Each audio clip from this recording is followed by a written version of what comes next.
বিয়ের রাত। আচ্ছা মশাই, আত্মবিশ্বাস জিনিসটা আসলে কিরকম বস্তু তা বলতে পারেন? বলা কঠিন, তবে যতদূর মনে হয় লোহার রডের মতো একটা শক্ত জিনিস মেরুদণ্ডের ভিতর দিয়ে ঠেলে মাথা অবধি ওঠে। তাতে হয় কি, ঘাড় গর্দান সব সোজা থাকে, মাথাটাও সামনের দিকে ঝুঁকে পড়ে না।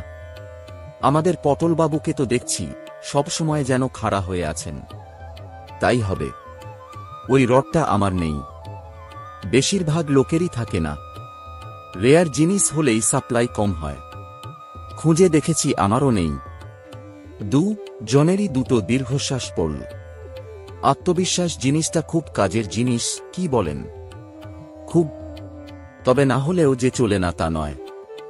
এই ধরুন ফ্রিজ থাকলে খুব ভালো, বাসি স্যাঁতা সব জমিয়ে রাখা যায়, 3-4 দিন রান্না না চাপালেও চলে। চমৎকার কাজের জিনিস। কিন্তু ধরুন যাদের নেই তাদেরও কি চলে না? তা অবশ্যই ঠিক। আপনার যা যা নেই তার একটা লিস্টই তৈরি করে ফেলুন। ধরুন আত্মবিশ্বাস নেই, সাহস নেই, বিবেক নেই, বিবেচনা শক্তি নেই, বুদ্ধি নেই, মেধা নেই, জেদ নেই, উচ্চাকাঙ্ক্ষা নেই, সততা নেই, চরিত্র নেই, ব্যক্তিত্ব নেই, স্মার্টনেস নেই, অনুভূতি নেই, কল্পনা শক্তি নেই, ইত্যাদি ইত্যাদি। নেই, এর একটা লিস্ট থাকলে কি কি আছে তার একটা হদিশ বেরিয়ে আসবে। ডেবিট ক্রেডিটের মতোই। তাতে হবে কি, অল্প স্বল্প যা আছে তাই দিয়েই কাজ চালিয়ে নেওয়ার একটা সুলুক সন্ধান করতে সুবিধে হবে। ঠিকই বলেছেন। তবে নেই, এর লিস্টিটা বড্ড বড় হয়ে যাবে মনে হচ্ছে। বেশিরভাগ লোকেরই তাই। নেই, এর লিস্টটি আমারও খুব বড়। এত বড় যে তাই দিয়ে ঘড়ির লেজ বানানো যায়। আচ্ছা, কিসের গন্ধ আসছে বলুন তো? দিব্যি খুশবু। ও, এ গন্ধটা। দাঁড়ান বলছি। এ হলো বিরিয়ানির গন্ধ। জাফরান পড়েছে, আর খোয়া ক্ষীর, আর কেওড়ার জলও। বাহ, আপনার নাক তো খুব শার্প। হ্যাঁ, আমি বড্ড গন্ধ পাই। বাহ, তাহলে ওটা আছে লিস্টিতে ধরবেন। তা আর কি কি আইটেম আছে আজ জানেন? খুব জানি।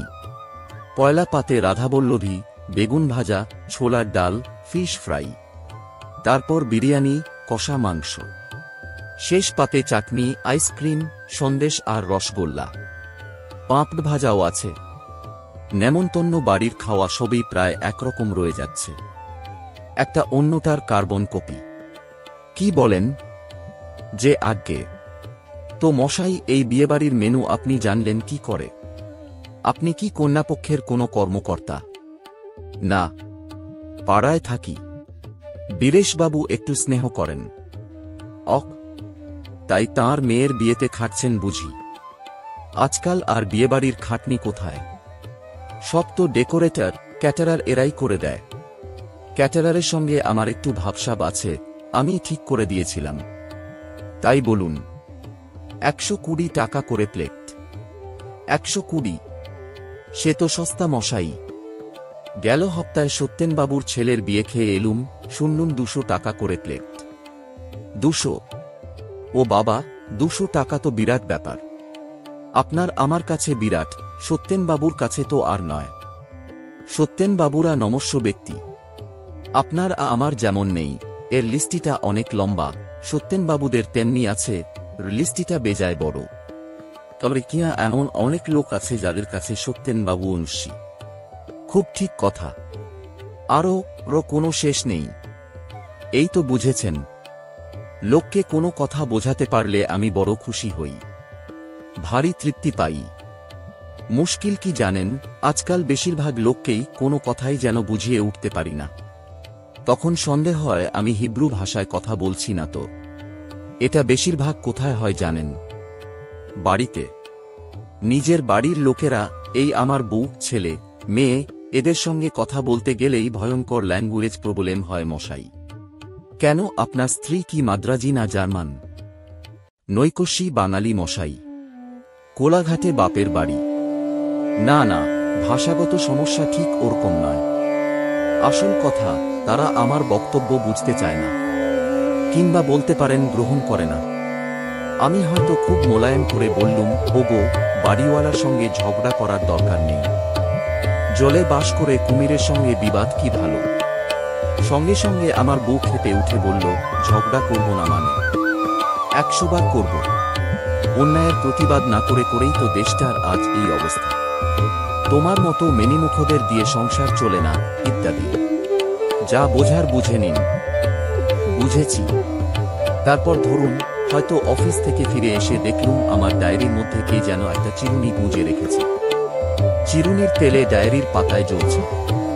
পুরুষ সিংহ নই জানি, তবু হয়তো সামান্য একটু হেঁকে কথাটা বলতে গেছি।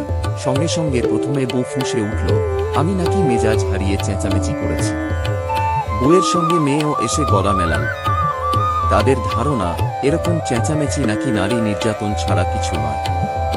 যুগ যুগ ধরে নারীরা পুরুষদের হাতে যে কিভাবে নিরন্তর নির্যাতিতা হয়ে আসছে তা নাকি নির্যাতনকারী পুরুষেরা নির্যাতনে অভ্যস্ত বলে বুঝতেও পারে না। একটা দীর্ঘশ্বাসের শব্দ হল, খুবই খারাপ অবস্থা তো। খুব। আচ্ছা, এই ছত্তিশগড়, ঝাড়খণ্ড, গোর্খাল্যান্ড হচ্ছে, আপনি কি জানেন আলাদা নারী রাজ্য বা নারীল্যান্ড নিয়ে কোনো দাবি দেওয়া উঠেছে কিংবা আন্দোলন হচ্ছে কিনা? না তো, আমি শুনিনি। উঠছে না কেন বলুন তো? মনে হয় নারীল্যান্ডে চাকরবাকরের অভাব দেখা দিতে পারে বলেই দাবি উঠছে না। বা, বেশ বলেছেন মশাই। অতি ঠিক কথা। নারীল্যান্ড হলে ফাইফরমাস করার জন্য পুরুষ জুটবে কোত্থেকে? তাই তো কথাটা আমার মাথায় আসেনি। এটা কিন্তু আপনার আছে, লিস্টিতে যায়। বুঝলেন? বুঝেছি। তা ফার্স্ট ব্যাচের ডাক কখন পড়বে বলতে পারেন? মোটে 7টা বাজে। আরও আধ ঘন্টা বা 3/4 ধরে রাখুন। আমি তো সেই দমদম পার্কে ফিরব, তাই বলছিলাম। তা লগ্ন, তাই জানেন নাকি? খুব জানি। রাত 12:42। ও বাবা! ভয় পাবেন না, লগ্ন দেরিতে বলে ব্যাচ দেরিতে বসবে না। দমদম পার্কে ফেরার সবচেয়ে ভালো রুট হল এখান থেকে বাস বা ট্যাক্সিতে গিয়ে রাসবিহারীর মোড় থেকে পাতালরেল ধরা। সেটাই তো প্ল্যান মশাই। আর ব্যস্ত হচ্ছি সেই কারণেই। পাতাল রেল তো বোধহয় 9:30টায় বন্ধ হয়ে যায়। তার মধ্যেই পারবেন। এখন থেকে রাসবিহারীর মোড় তো হাঁটা পথ। বাসে 5-7 মিনিট, ট্যাক্সিতে মিনিট 3 কিংবা আরও কমও হতে পারে। বলছিলাম কি, তাড়াহুড়ো করলে খাবারের সোয়াদ তেমন পাওয়া যায় না। বিরিয়ানি গন্ধটা বেশ ভালোই ছেড়েছে মশাই। হ্যাঁ, কারিগর খুবই ভালো। বীরেশবাবু তাহলে বেশ খরচা করেই মেয়ের বিয়ে দিচ্ছেন, কি বলেন? হ্যাঁ, খরচ তো আছেই। তা পাত্রটি কেমন পেলেন? ইঞ্জিনিয়ার নাকি যেন শুনেছিলাম। আমারও শোনা কথা। কিন্তু কম্পিউটার ইঞ্জিনিয়ার। বেশ গালধরা কথা। কিন্তু কম্পিউটার ইঞ্জিনিয়ার ব্যাপারটা কি তা কি আমাকে একটু বুঝিয়ে বলতে পারেন? তারা কি কম্পিউটার বানায় না মেরামত করে? আসল ব্যাপারটা কি? আপনিও যে তিমিরে, আমিও সে তিমিরে। বীরেশবাবু বলছিলেন আমেরিকা না কোথা থেকে যেন ঘুরে এসেছে। তা আজকাল ওই এক দেশে হয়েছে। সবাই শুনি ল্যাচ তুলে সেখানে দৌড়াচ্ছে। আগে বিলেতের কদর ছিল, এখন তো সেটা বোস্টনঘাটার মতো এলেবেলে জায়গা হয়ে গেছে। কিছুদিন সবুর করুন, আমেরিকাও তাই হয়ে যাবে। তাই হোক মশাই, তাই হোক। এই আমরা যারা আমেরিকা টিকা যায়নি তাদের ভারী আত্মগ্লানি হচ্ছে। বাড়িতেও সবাই ঠেস দিয়ে কথা কয় কি না? বাড়ির লোকদের নিয়ে আপনার একটু প্রবলেম আছে, তাই না? সবারই আছে মশাই, সবারই আছে। আমি পেট পাতলা মানুষ বলে কবুল করে ফেলি, অন্যেরা চেপে চুপে রাখতে পারে। আপনার তো বয়স কম, বুঝবেন না। বলি, বিয়ে টিয়ে করেছেন? আজ্ঞে না। আগে করুন, তারপর বুঝবেন। বাইরে আপনি যত বড় কেউকেটা মানুষই হন না কেন, বাড়ির লোকের কাছে পাপোশের বেশি সম্মান আশা করবেন না। কিন্তু আপনি তো সেই বাড়িতেই ফিরে যাওয়ার জন্য ভারী ব্যস্ত হয়ে পড়েছেন দেখছি। এটাই তো জীবনের ট্র্যাজেডি। কতবার সন্ন্যাসী বিবাদী হওয়ার কথা ভেবেছি, পেরে উঠিনি। সুইসাইড করব বলে মনস্থির করেও রণে ভঙ্গ দিতে হয়েছে। কেন জানেন? কেন বলুন তো? তুচ্ছতাচ্ছিল্য করে বটে, মুখনাডাও দেয়, আবার শরীর খারাপ হলে বা বিপাকে পড়লে হামলে এসে আগলায়ও তো। সংসার এক রঙ্গ মশাই। সেরকমই শোনা যায় বটে। এতক্ষণ ধরে কথা কইছি কিন্তু আপনার সঙ্গে ভালো পরিচয় হয়নি। তা আপনি কি বীরেশবাবুর টাত্মীয় নাকি? না, না, এই কাছেই থাকি, চেনা জানা আছে আর কি। আমার নাম দিবাকর দত্ত, সরকারি ঠিকাদার।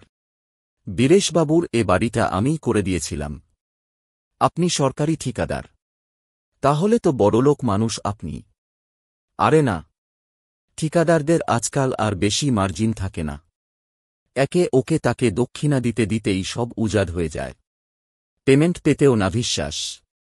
শুনতেই ভালো। গাড়ি টাড়ি নেই।